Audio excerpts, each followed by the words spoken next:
अस्सलाम वालेकुम सामीन, मैं Sajad Bajaj straight talk communication की तरफ से एक बार फिर आपसे मुखातिब हूँ। आज हमने एक ख़ास मेहमान को दावत दी है। ये साइंटिस्ट हैं, रिप्यूटेड साइंटिस्ट, इंटरनेशनली नोन। ये हैं प्रोफेसर शकील अहमद रुमशू साहब। करंटली ये वाइस चांसलर है Islamic university of science and technology के। इनका काफ़ी योगदान रहा है इस यूनिवर्सिटी की डेवलपमेंट में, उस पर भी हम बात करेंगे। पहले हम शुरू करेंगे इनके एकेडमिक कैरियर से। इनका जो एकेडमिक सफ़र है उसके बारे में हम जानना चाहेंगे। तो सबसे पहले हम वेलकम करेंगे रुमशू साहब का। Sir, you are welcome to the show on straight talk communication.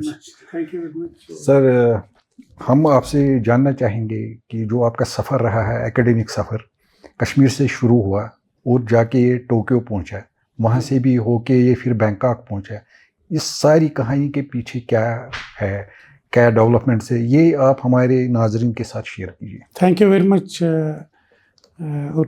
I just want to thank you for having me on the programme.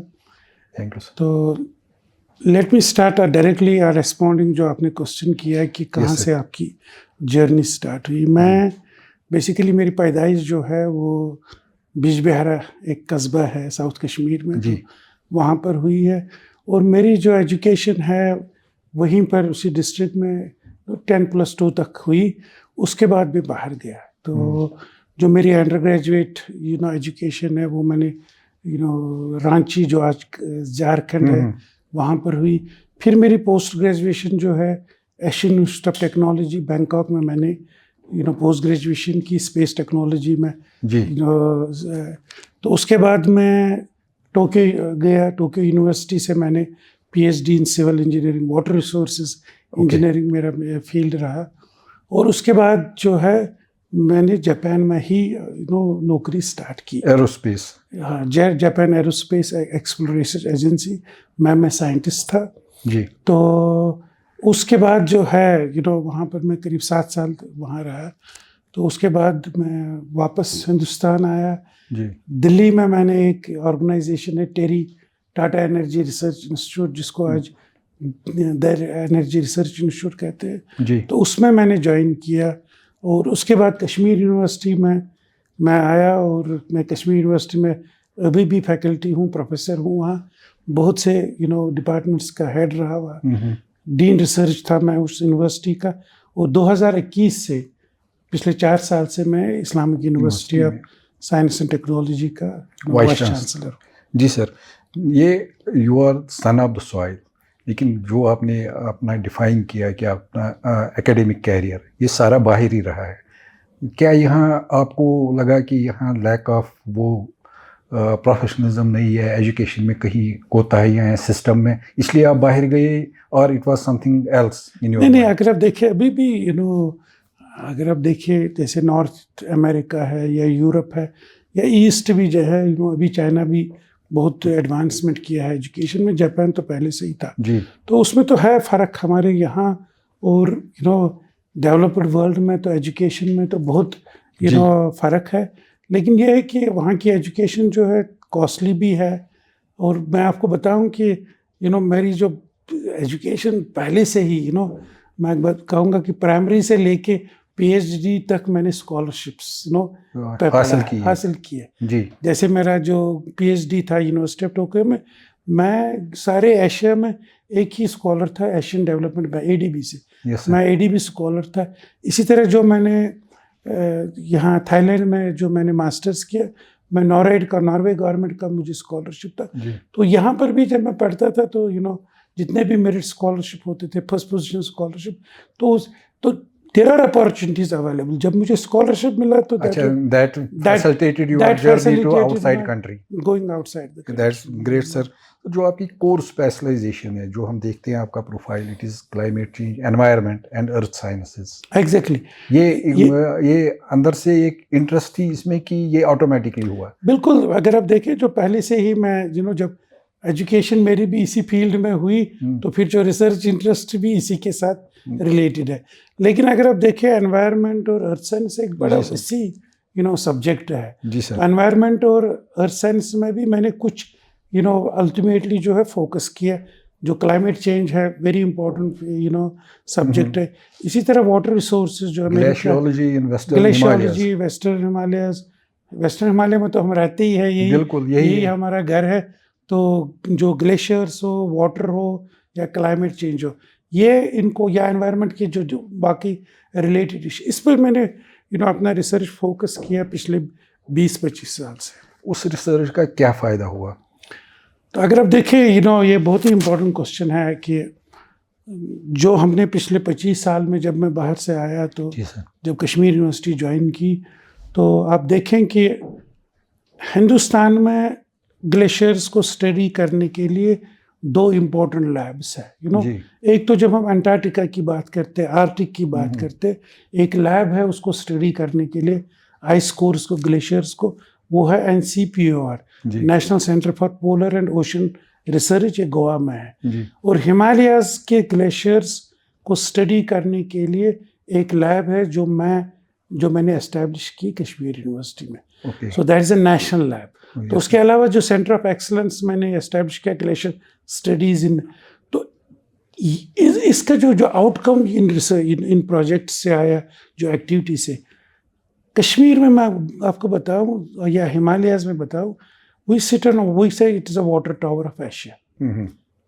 यहाँ पर पानी बहुत तादाद, बहुत क्वांटिटी में अवेलेबल है, that's why it's called water tower of Asia.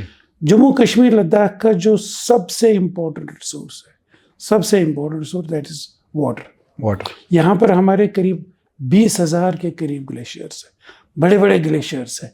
तो इनको क्या होगा? यहाँ हमारे, आपने देखा कि इंडस वाटर ट्रीटी जो पाकिस्तान और हिंदुस्तान के दरमियान पानी को तकसीम करता है, शेयरिंग करता है, इंडस वाटर ट्रीटी, जितना भी हमने नॉलेज जनरेट किया through research, it has informed this sector. चाहे वो वाटर शेयरिंग हो, चाहे वो ग्लेशियर्स को क्या हो रहा है, पानी को क्या हो रहा है, कितना पानी था, कितना वाटर मैनेजमेंट, और आगे क्या होगा। ये सारा काम जो इस सेंटर पे हम कर रहे हैं कश्मीर यूनिवर्सिटी में, तो उसका एक बहुत ही इम्पैक्ट है पॉलिसी मेकिंग पर। जब हम मेरे हिसाब से ऑनेस्टली कश्मीर में कभी एटलीस्ट नेक्स्ट 50-60 ईयर्स तक पानी की किल्लत नहीं होनी चाहिए। अगर आपको पानी की किल्लत हो रही है कश्मीर में, कहीं पानी नहीं मिल रहा है 24/7, ये वाटर मैनेजमेंट की प्रॉब्लम है। It is a bad water resource management.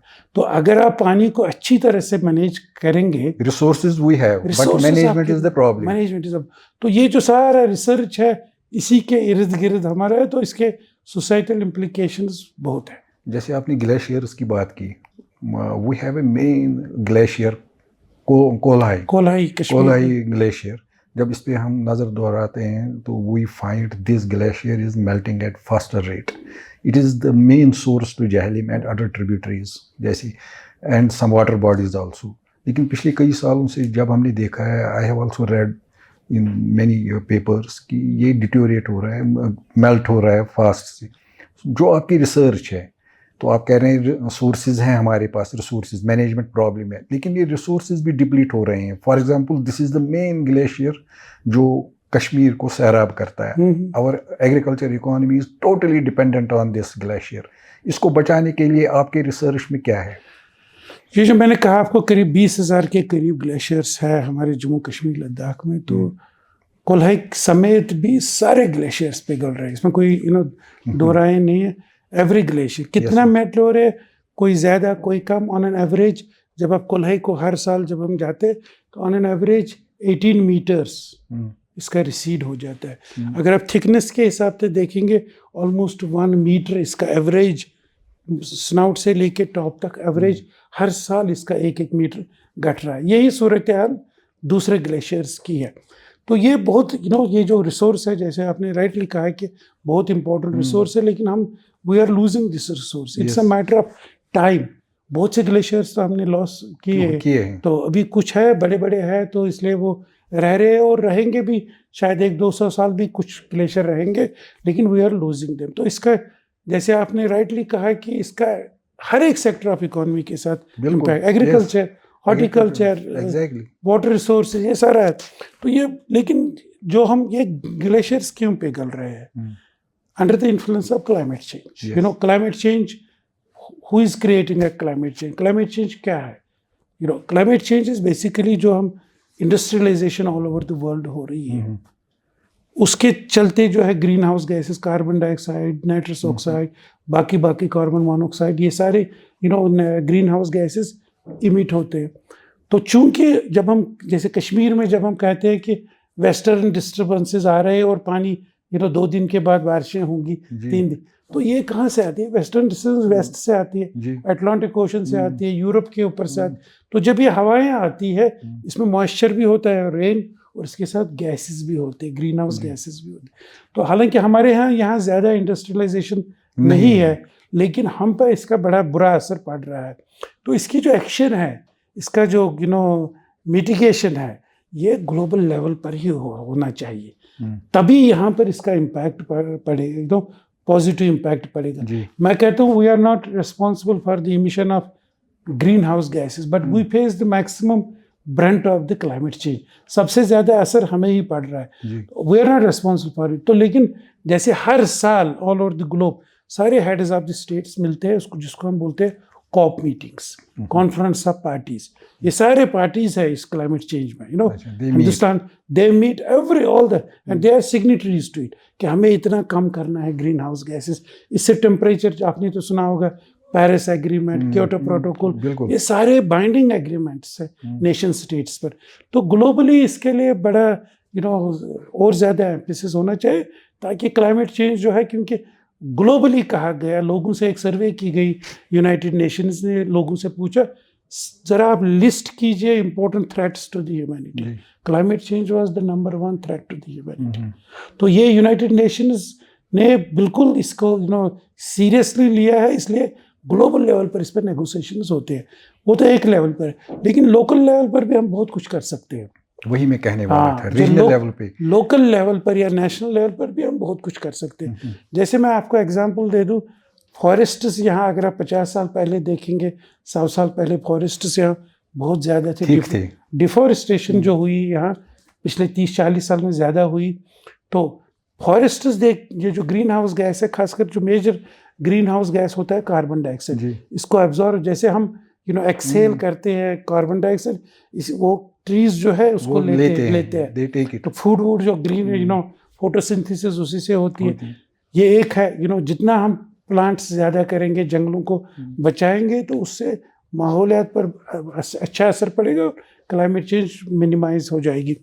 दूसरा जो है, जो हमारे ग्रीन हाउस गैसेस आते हैं, वो कार्स के या व्हीकल्स को चलाने से आती है। पेट्रोल जब हम यूज़ करते हैं, डीजल चूज़ करते हैं, जो वहाँ से जो कंबस्शन होती है, वो green house gas, carbon dioxide, carbon monoxide, तो उससे भी जो है माहौल में जो है ग्रीन हाउस गैसेस की कंसंट्रेशन हो रही है। तो गवर्नमेंट को चाहे, लोगों को चाहे कि जितने भी वो प्राइवेट ट्रांसपोर्ट कम यूज़ करे, उतना अच्छा है।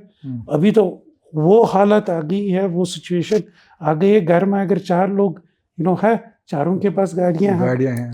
क्योंकि उनके पास अच्छा पब्लिक ट्रांसपोर्ट सिस्टम नहीं है। पब्लिक ट्रांसपोर्ट सिस्टम प्रोवाइड करना गवर्नमेंट का काम है। गवर्नमेंट ने तो ई व्हीकल्स किए हैं और ज़्यादा एफिशिएंट पब्लिक ट्रांसपोर्ट। अगर मुझे घर से ऑफिस तक एक एफिशिएंट पब्लिक ट्रांसपोर्ट मिलेगा, 20 मिनट में, 30 मिनट में पहुंच जाऊंगा, मैं क्यों अपनी कार यूज़ करूंगा? पैसे भी मेरे ज़ाया हो रहे हैं और टाइम भी ज़्यादा लग रहा है, और फिर ड्राइविंग भी करनी है मुझे। तो आई थिंक ये छोटे छोटे जो इक़दाम अगर हम लेंगे, तो इस पर माहौलियात पर बहुत अच्छा मुवाफिक असर पड़ेगा, और करने भी चाहिए। या जैसे हम रिन्यूएबल एनर्जी, जैसे हम बिजली हम यूज़ करते हैं, बिल्कुल हमारे यहाँ अपनी रिन्यूएबल एनर्जी तो बिजली से ही आती है, सॉरी पानी से आती है। लेकिन जो हम वहाँ से लाते हैं दिल्ली से, क्योंकि यहाँ हमारी एनर्जी उतनी काफ़ी नहीं है। दिल्ली से हमारी एनर्जी आती है, वो तो कोल से आती है। जब हम कोल जलाते हैं तो ग्रीन हाउस गैसेस इमिशन होते हैं। तो ये चीज़ें हमें renewable energy, energy conservation, afforestation, efficient transport, public transport system, इससे बहुत हद तक क्लाइमेट चेंज पर मुआफिक असर पड़ेगा। डोंट थिंक इसके बावजूद जो आपने ट्रांसपोर्ट सिस्टम की एफिशिएंसी की बात की, राइटली सेड कि अगर ये एफिशिएंट होगा तो there will be lot of impact on the environment, ये बेटर होगा। व्हाट अबाउट स्ट्रक्चरल इंजीनियरिंग, जो हमारे स्ट्रक्चर्स हैं, बिल्डिंग्स हैं, यहाँ का जो पैटर्न चेंज हो रहा है, सीमेंट यूज़ हो रहा है, आयरन यूज हो रहा है, कंक्रीट बिल्डिंग्स बन रही है, इनका इम्पैक्ट है कुछ एनवायरनमेंट पे? बिल्कुल, अगर आप देखें ये तो एक I would say it is a tragedy sort कि कश्मीर में अगर आप देखेंगे हमारे जो मकानात है, हमारे जो हाउसेस है, एनर्जी इनएफिशिएंट, अर्थक्वेक वल्नरेबल, और ये दो चीज़ें हमें आप सर्दियों में घर से बाहर होते हैं तो आपको बेटर लगता है, जब घर पहुंचते हैं तो और से ठंड लगती है, एनर्जी इनएफिशिएंट है। तो इसको एक्सप्लेन कीजिए, दिस इज वेरी इंटरेस्टिंग। नहीं, जब देखिए ये जो आपने सीमेंट की बात की ना, अगर आप ट्रेडिशनल कंस्ट्रक्शन प्रैक्टिसेस कश्मीर की देखेंगे, जिसको दज्जी दीवारी सिस्टम कहते हैं, तो वुड का बड़ा स्ट्रॉन्ग यूज होता था हमारी कंस्ट्रक्शन में, because that syncs with our climate culture also and climate also. लेकिन जब 1970s 60s 70s में 1960s एंड 1970s में थोड़ा सा हमारी इकोनॉमिक प्रॉस्पेरिटी बढ़ गई, हमने जम्मू जाना स्टार्ट किया, दिल्ली जाना स्टार्ट किया, वहाँ हमने मकानात देखे कंक्रीट, तो जितने भी मकान यहाँ बने, वो हमने वही मैसनरी एंड आप आज जाइए, आप अगर आप जाएंगे गुरेज की तरफ, जितने भी गुरेज के लोग श्रीनगर में किसी वजह से बसने लगे, वो जब घर में जो मकान बनाए उन्होंने यही हाईली वल्नरेबल, एनर्जी इनएफिशिएंट, गुरेज में भी आपको एनर्जी एफिशिएंट मकान मिलेंगे।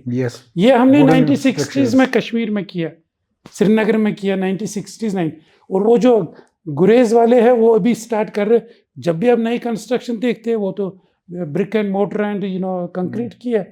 तो इससे ये जो आप एक this is linked to the overall जो मैं क्लाइमेट की बात कर रहा हूँ, and directly linked to the climate change and all that. आप सीमेंट जब आप यूज करते हैं तो सीमेंट की मैन्युफैक्चरिंग में अगर आप देखेंगे कितने ग्रीन हाउस गैसेस ये होते हैं, इमिट होते हैं, तो बहुत इट ऑल इंडस्ट्रियलाइजेशन की जब हम बात करते हैं, it all leads to the increase in the climate change. इस माहौल को बदलने के लिए आपके पास कोई नुस्खा है? नहीं, देखिए एक आम आदमी को हम क्या बोलेंगे कि how to fight climate change? देखिए इसमें ये बहुत इंपॉर्टेंट क्वेश्चन है, और इसमें it directly comes to me also as a administrator, academic administrator. मुझे लगता है यहाँ पिछले 2-3 साल से यहाँ पर भी मेरी यूनिवर्सिटी में हमने एक स्टार्टअप किया, एक इनोवेशन प्रोजेक्ट, कि अगर हम आम लोगों को अगर हम मॉडर्न हाउस दे देंगे जो एनर्जी एफिशिएंट और अर्थक्वेक रेजिस्टेंट हो। देखिए वो मकान जो आज से 100 साल पहले, वो शायद लोगों को यहाँ एक्सेप्टेबल नहीं है, दे नीड मॉडर्न एमिनिटीज। तो मुझे लगता है यहाँ के जो हमारे जो इंस्टीट्यूट्स है उनको ऐसे प्रोटोटाइप, ऐसे मॉडल्स देने चाहिए कंस्ट्रक्शन के, जिसमें एनर्जी कंजर्वेशन भी हो, जिसमें अर्थक्वेक रेजिस्टेंस भी हो, और जितने भी साइंटिफिक एमिनिटीज़ चाहिए आज के दौर में हमारे मकान, वो होनी चाहिए। आई थिंक अगर वो होगा तो मुझे लगता है लोग तो उसको एक्सेप्ट करेंगे। अवेयरनेस की भी ज़रूरत है, तो क्योंकि इससे बहुत सी चीज़ें हमारे हल हो जाएंगी। मैं आपको I don't want to scare people, but earthquake is something जिसके लिए बारे में हमें वी शुड बी कंसर्न। आपने इस बारे में एक स्टेटमेंट भी दिया था वेरी रिसेंटली। हाँ, मतलब ये तो ठीक है कि nobody can predict the earthquake, nobody can say the timing, place, magnitude of an earthquake, ऐसा कोई साइंस ही नहीं है। लेकिन ये भी फैक्ट है कि कश्मीर में हिस्टोरिकली बड़े बड़े अर्थक्वेक्स आए हैं। गॉड फॉरबिड अगर वो जो 1555 में जो अर्थक्वेक आया, गॉड फॉरबिड अगर वो नेक्स्ट कुछ सालों में 50 सालों 20 साल तक, तो because of our faulty construction there will be lot of damage. तो इसलिए बहुत ज़रूरी है as an individual, as a community, as a society, as a government, हम सबको इसके लिए आई थिंक कुछ करना चाहिए और लोगों में एक अवेयरनेस पैदा करनी चाहिए। सर, आपने अवेयरनेस की बात की, आप एक एक्सपर्ट हैं, आपने एक इतनी अच्छी बातें बोली जिस अवेयरनेस ये है, तो आप एक ऐसे अवेयरनेस कैंपेन को स्पीयरहेड क्यों नहीं करते? Why don't you tailor a awareness campaign, consistent awareness campaign about climate change and earthquakes, कि how to save बिल्कुल, बहुत अच्छा है। और मैं आपको बताऊं दिस इज़ वेरी गुड, और ये मेरा ड्रीम भी है ऑनेस्टली कि खासकर यहाँ एक डिसास्टर कॉन्शियस सोसाइटी को we don't have disaster conscious society, we don't have a disaster conscious society। तो हम तो बिगड़े हुए हैं, जो हमारी नई जनरेशन है कम से कम उनको हम डिसास्टर कॉन्शियस बनाए। जी। तो जब मैं यहाँ आया IUST में, जब मैं वाइस चांसलर बना, तो इमीडिएटली मुझे लगता है मेरे फर्स्ट 6 मंथ्स में एक सेंटर यहाँ एस्टेब्लिश किया, जिसको हम कहते हैं centre for disaster risk reduction, कि कैसे हम और उसका काम, मैंने कहा आपको पढ़ाई का काम नहीं है, आपको कुछ काम नहीं, आपको सिर्फ कैपेसिटी बिल्डिंग। किन की capacity building? Every stakeholder, चाहे वो गवर्नमेंट है, चाहे वो स्टूडेंट्स है, चाहे वो कम्युनिटीज़ है, everywhere. I think after 2 years, no, really, I must appreciate the government of Jammu and Kashmir, disaster management department. उन्होंने हमें series of awareness programs के लिए funding दे दी है। Okay. और जिसमें मैं आपको कुछ 10 programs उन्होंने दिए इस साल में, और कहा कि आप और भी कर सकते हैं, और इसमें हमने पूरा कैलेंडर बनाया है। आप देख लीजिए, हम मैसन की भी कैपेसिटी बिल्डिंग करेंगे, एक छान संस्था कर रहे हो इस कैपेसिटी बिल्डिंग, एक प्लानर संस्था, एक रेस्पोंडेंट संस्था, जैसे तहसीलदार है चाहे या वो पटवारी है, जब एक डिसास्टर आता है कौन उसको रिस्पॉन्ड करता है? स्कूल्स, टीचर्स, हमारे असातिज़ा है स्कूल्स में, या हमारे प्रिंसिपल साहिबान है, हर रोज़ प्रेयर की मीटिंग होती है इसमें स्कूल में। वो ठीक है, प्रेयर आप कर लीजिए, लेकिन कभी कभी तो इसके बारे में भी बताइए, ये भी एक बहुत ज़रूरी है हमारी सोसाइटी के लिए। चाहे वो डिसास्टर के मुतालिक हो, चाहे वो माहौलियात के मुतालिक हो, एजुकेशन के मुतालिक हो। आई थिंक वो हम इवन हमारा एक इंटरेक्शन जो होगा वो इमाम्स के साथ होगा। इमाम्स जो है हमारे बहुत ही अच्छे कम्युनिटी लीडर्स हैं, लोग सुनते भी है, कम से कम खुतबे के में तो वो बहुत चीज़ें बताते हैं जो हाँ चेंज मेकर्स। तो उनके लिए भी हम आउटरीच कर रहे हैं यहाँ IUST में, कि उनको इन डिसास्टर्स के मतलब जानकारी दे दें, ताकि महीने में एक बार, 2 महीने या 3 महीने में एक बार वो इन चीज़ों पर भी लोगों को। It has started or you are planning to start? It has started. I mean, government has given us 40 lakh rupees for this Jammu and Kashmir, and they have said that you could continue with this. I think this will be the most important center in this university, जहाँ पर और जिसका society के साथ बराह रास्त impact होगा। आई think this is one I feel very satisfied and I wish it could continue, in this. And you can start it from schools immediately. इसमें हमने जो direction, please do it. हाँ, नहीं, उसमें हर एक segment of the society stakeholder. देखिए, schools भी बहुत इंपॉर्टेंट हैं, कॉलेजेस भी बहुत इंपॉर्टेंट है, इंजीनियर्स बहुत इंपॉर्टेंट है जो कंस्ट्रक्शन को डिज़ाइन करते। एक मैसन और कारपेंटर भी, तुरखान भी बहुत। I think every one of us need some awareness. तो ये एक बहुत ही कॉम्प्रहेंसिव प्रोग्राम हमने मुरतब किया है और स्टार्ट इसी महीने से हो रहा है। सर, आपने वाटर मैनेजमेंट की बात की कि ये फॉल्टी है। Do you have any plan in mind कि how to make it vibrant? देखिए, ये जैसे मैंने कहा, जो हमारा रिसर्च भी है, ये बहुत it informs the policy making. यहाँ पर अगर आप देखेंगे, state water resource regulatory authority है, जिनका पास हमारे पास वाटर रिसोर्सेज एक्ट है, या सेंटर में भी है। बहुत सी कमेटीज़ का मैं मेंबर भी हूँ, at the national level, at the regional level also. तो ये जो वाटर मैनेजमेंट की problem is a larger issue, कि इसको हम कैसे, बहुत से we don't use water efficiently and at the same time we feel shortage. जैसे मैंने कहा, we sit on the water tower of Asia. Kashmir is part of the water tower of Asia. यहाँ आपके पास इतना पानी है कि हाँ, नीचे जो है, जब पानी जब कराची तक पहुँच जाता है, बे ऑफ बंगाल, अरेबियन सी में पहुँच जाता है, तो वहाँ उनकी दिक्कत होती है, किल्लत होती है, बहुत ज़्यादा होती है। लेकिन यहाँ नहीं होनी चाहिए। इसके लिए गवर्नमेंट को, मुझे लगता है, जो जल शक्ति डिपार्टमेंट है या गवर्नमेंट है, उनको जितना भी रिसर्च आउटकम्स आए हैं उसको यूज़ करना, क्योंकि एक ऐसा रिसोर्स है, बहुत इंपॉर्टेंट रिसोर्स है। Every sector of economy is linked to water. Do they have access to your research? Of course they have. It is in public domain. हमारे तो है, लेकिन ये है कि जो कमिटीज भी बनती है, उसमें भी आउटपुट इनपुट्स लेते हैं, लेकिन यह है कि एक कॉम्प्रहेंसिव इसका पर्सपेक्टिव लेना चाहे कि आज के 50 साल के बाद क्या हमारी प्लानिंग होनी चाहिए। देखिए, मैं आपको बताऊं, मैं पिछले 7-8 साल से अब लोगों को कह रहा हूँ, यहाँ पर भी और दिल्ली में भी, सेंट्रल वाटर कमीशन में भी और यहाँ पर भी, हमारे यहाँ होता है, हम अभी हमारी ट्रांसप्लांटिंग का सीज़न है। पैडीज हम चल रहा है। आजकल चल रहा है, पैडीज चल रहे हैं। 21 जून को हम पैडीज ट्रांसप्लांटिंग कंप्लीट करते हैं, और 3 साल हमें बहुत पानी चाहिए पैडी के लिए। पैडी जो है बिल्कुल water, it is water thirsty, बहुत इसको हाई डिमांड फॉर वाटर है, रिक्वायरमेंट है। जून जुलाई अगस्त को हमारा जो है वो पानी बहुत होना चाहिए, और हमारे रिवर्स में भी होता है। सैलाब भी इन्हीं टाइम आता है क्योंकि पानी बहुत होता है, स्नो मेल्ट होता है। लेकिन अगर आप देखेंगे, जो हम देख रहे हैं अपनी रिसर्च से, हमारा बहुत सा पानी, और आज से 50 साल के बाद आपका सबसे ज़्यादा पानी होगा अप्रैल मई जून। आई डोंट नीड इट, मुझे तो ज़रूरत नहीं है, उस वक्त नहीं है ज़रूरत। अप्रैल में मैं कोई एग्रीकल्चर एक्टिविटी, मई में कोई एग्रीकल्चर नहीं है, तो जून में स्टार्ट होती है, वो भी अभी लास्ट जून में। तो क्या होगा? तो इससे हमारी फूड सिक्योरिटी पर बहुत बुरा असर पड़ेगा। यहाँ के प्लानर्स को, यहाँ के एडमिनिस्ट्रेटर्स को, यहाँ के डिसीजन मेकर्स को ऐसे तदाबीर करनी चाहिए ताकि स्टोरेज कैपेसिटीज बनाएं।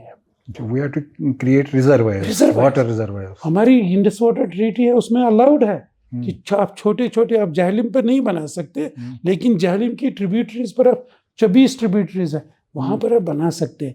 ये ये एक इतना इम्पोर्टेंट इशू है। अगर हमें तैयार रहना है क्लाइमेट चेंज इम्पैक्ट्स के लिए, हमारी फूड सिक्योरिटी पर अगर हमें मिनिमाइज, कम करने हैं इम्पैक्ट्स एडवर्स, तो ये चीज़ें मुझे लगता है डेवलपमेंटल प्लानिंग का हिस्सा बननी चाहिए। Very important, this is very important sir.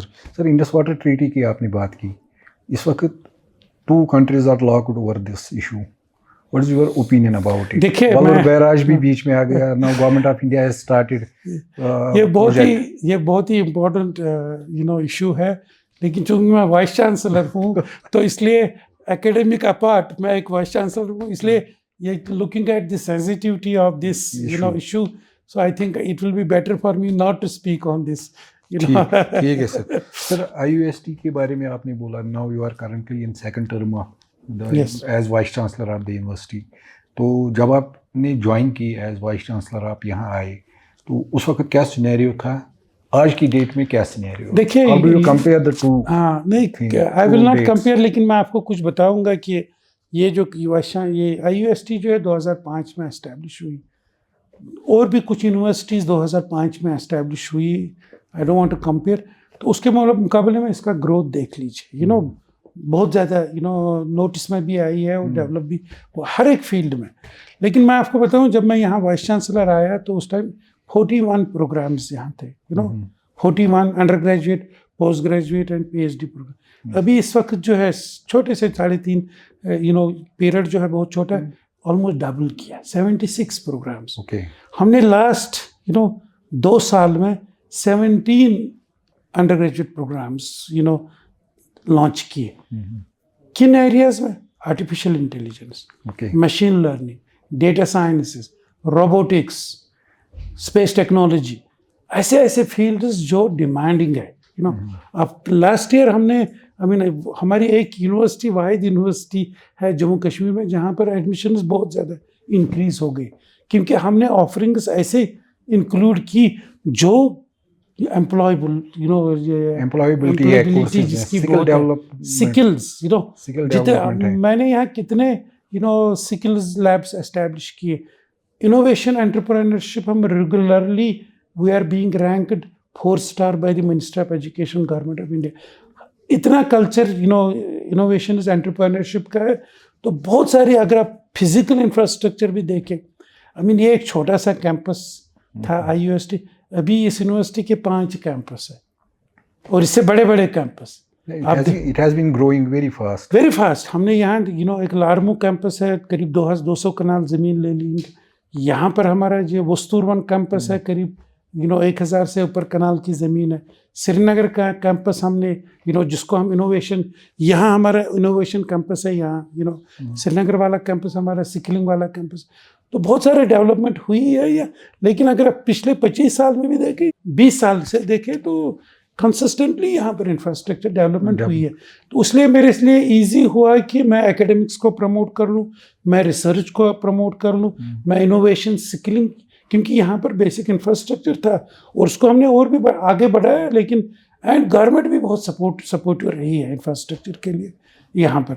तो उस वजह से जो आप जितने भी आप को ऑल ओवर द कंट्री आप देखिए, जितने इंपॉर्टेंट कोर्सेज जो जिसमें एम्प्लॉयबिलिटी बहुत ज़्यादा है यहाँ पर ऑफर किए जाते हैं। तो मुझे लगता है कि जो IUST की इमेज आज से 10 साल पहले थी या कुछ, मुझे लगता है पब्लिक को यहाँ आना चाहिए, हमारी यूनिवर्सिटी में देखना चाहिए कौन कौन से प्रोग्राम्स हैं। उनको अपने बच्चों को आउटसाइड स्टेट भेजने की कोई ज़रूरत ही नहीं है, क्योंकि सारी चीज़ें यहाँ पर। हॉस्टल की आप देख लीजिए कितना हमने यहाँ पर ऑलमोस्ट इस वक्त 1400 स्टूडेंट्स को हम अकोमोडेट कर सकते हैं। 7000 गर्ल्स, 7000 इस साल के एंड में हमारे और 3 हॉस्टल्स तैयार हो रहे हैं। करीब 2100 की कैपेसिटी हमारे। मेरे पास इस वक्त 200 लोगों की कैपेसिटी खाली है, मतलब देयर आर नो टेकर्स। इतना हमने यहाँ ऑलमोस्ट रेजिडेंशियल बन गया। मैंने इनको कहा कि अगर आप कोई इंटर्न है, कोई एम्प्लॉय है, वो अगर बैठना चाहे उनमें तो उनको कर लीजिए, अकोमोडेट कर लीजिए, या कोई जो भी हो। तो I mean this is a fast growing university in academics, in infrastructure, in research, almost in every sphere. So and people have started taking note of it. When I say people, I mean the stakeholders as well as the policy and decision makers. Sir, आपने इतने सारे courses, skill based courses यहाँ introduce किए हैं, जैसे आपने अभी फरमाया। तो what about the medical courses? क्या IUST एक अपना independent medical college, dental college, paramedical college establish नहीं कर सकता when you are doing other things? बिल्कुल। देखिए, मुझे आई डोंट नो, आपने बात की कि बच्चे यहाँ से बाहर जाते हैं, ज्यादातर वो जाते हैं मेडिकल साइंस। मैं आपको बताऊंगा। Let us stop that flight of capital. Exactly, give them. हमें हर कोर्सेज की फ्लाइट स्टॉप करनी है। एक तो हमारा स्टैंडर्ड बढ़ाना होगा और अपनी ऑफरिंग्स को इंक्रीज करना होगा। That should be every university का मोटिव वो होना चाहिए कि जितने भी जो स्टूडेंट को हर कुछ यहीं पर मिलना चाहिए और क्वालिटी स्टैंडर्ड होना चाहिए। तो ये आपने बड़ी अच्छी बात की। अगर आप देखें कि IUST कुछ यूनिवर्सिटीज़ में ही आपको फैकल्टी ऑफ हेल्थ साइंस मिलेगी। यहाँ हमारी एक फैकल्टी है जिसको हम कहते हैं faculty of health. Faculty of health science में क्या है? फैकल्टी हेल्थ साइंस में हमारे 2 नर्सिंग कॉलेजेस है, हमारे एक सेंटर फॉर वोकेशनल कोर्सेज है जिसमें हम इस वक्त 3 BVOC कोर्सेज दे रहे हैं। Medical lab technology, operation theatre technology, medical imaging and radiology. इसी तरह उसमें centre for Watson and Crick centre for molecular medicine है, सेंटर फॉर आयुष साइंसेस है। और रिसेंटली हमने कल ही हमारी एग्जीक्यूटिव काउंसिल की मीटिंग थी, उसमें हमने centre for allied medical sciences establish किए, जिसमें हम करीब 9 कोर्सेज ऑफर कर रहे हैं। लेकिन जहाँ तक मेडिकल कॉलेज की बात है, we would really love have a medical college, क्योंकि हमारी विसिनिटी में एक मेडिकल कॉलेज है, एम्स बड़ा है। तो इसलिए हमारे लिए एक मेडिकल कॉलेज एस्टैब्लिश करना जस्टिफाइड नहीं होगा। गवर्नमेंट विल से कि आपकी तो बिल्कुल देवार के साथ एक मेडिकल कॉलेज है, लेकिन यह है कि जो भी अलाइड, खासकर यहाँ पर एम्प्लॉयमेबिलिटी जो अलाइड मेडिकल साइंसेज में है बहुत हाई है।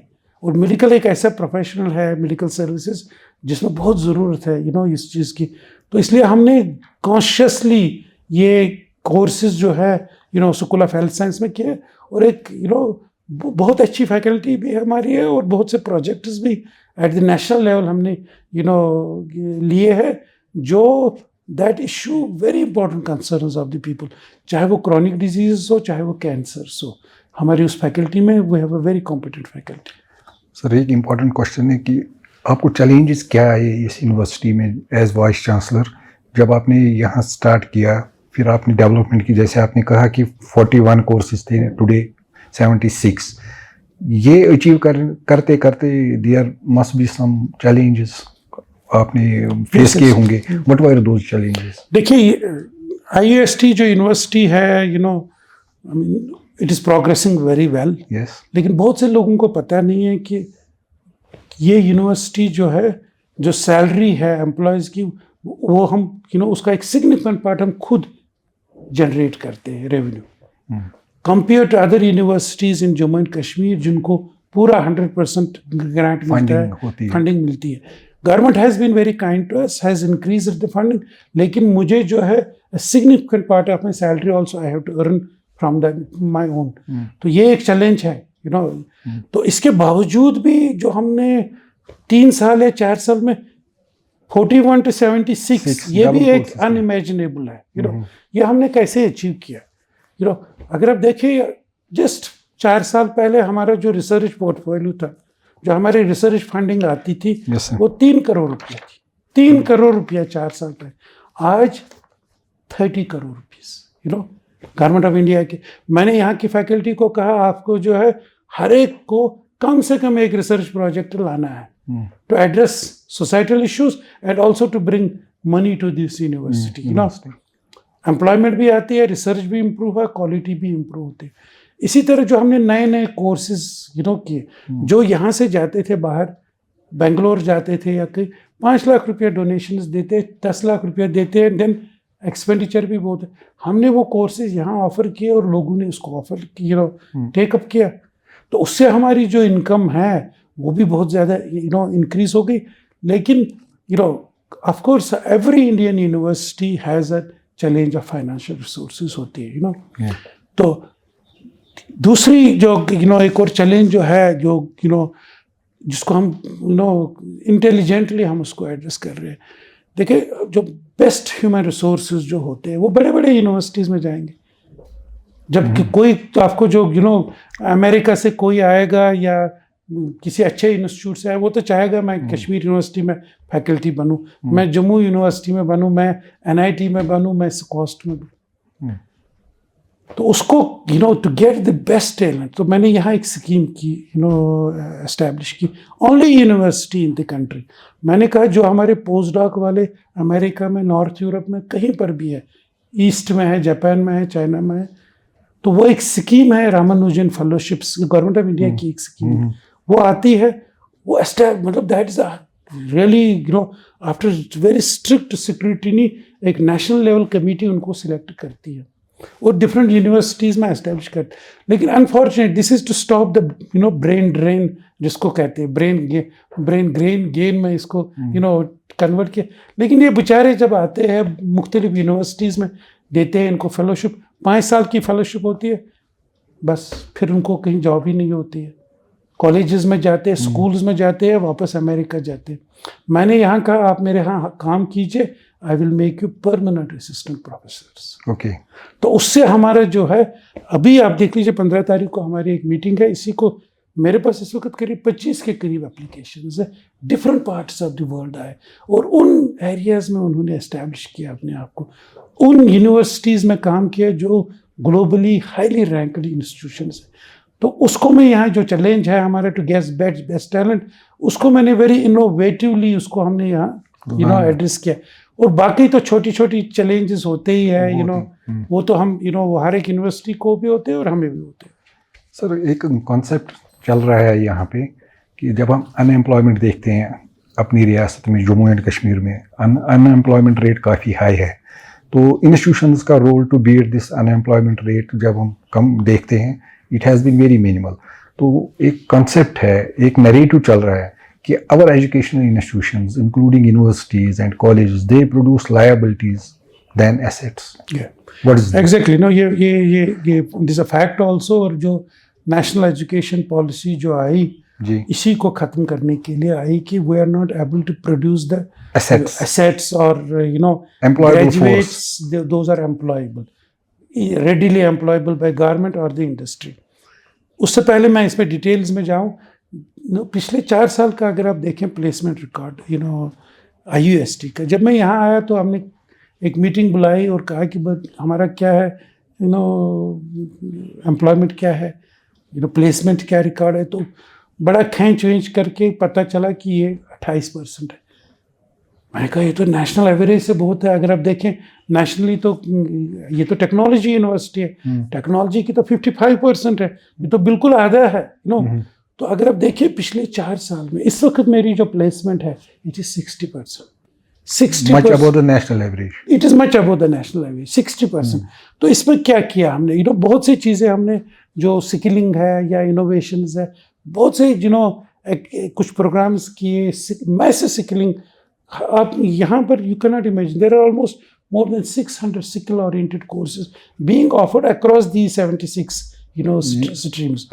तो ये बिल्कुल सही बात है कि जितने भी हमारे इंस्टीट्यूट हो, जो हमारा एजुकेशन सिस्टम है, इंक्लूडिंग IUST, जो 3 साल 4 साल पहले जो किसी भी यूनिवर्सिटी में जब तक NEP नेशनल एजुकेशन पॉलिसी 2020 में आई, उसने बड़ा एम्फेसिस दे दिया कि भाई आपको इनोवेशन प्रमोट करनी है, आपको एंटरप्रेन्योरशिप की प्रमोट करनी है। गवर्नमेंट्स के पास तो जॉब्स नहीं है, आप ऐसे इनोवेशन कीजिए, एंटरप्रेन्योरशिप कीजिए। हमने कुछ कोर्सेज यहाँ पर चलाए सिडबी के साथ, उन्होंने 70% ग्रांट दे दिया, हमने 30% पैसे लगे।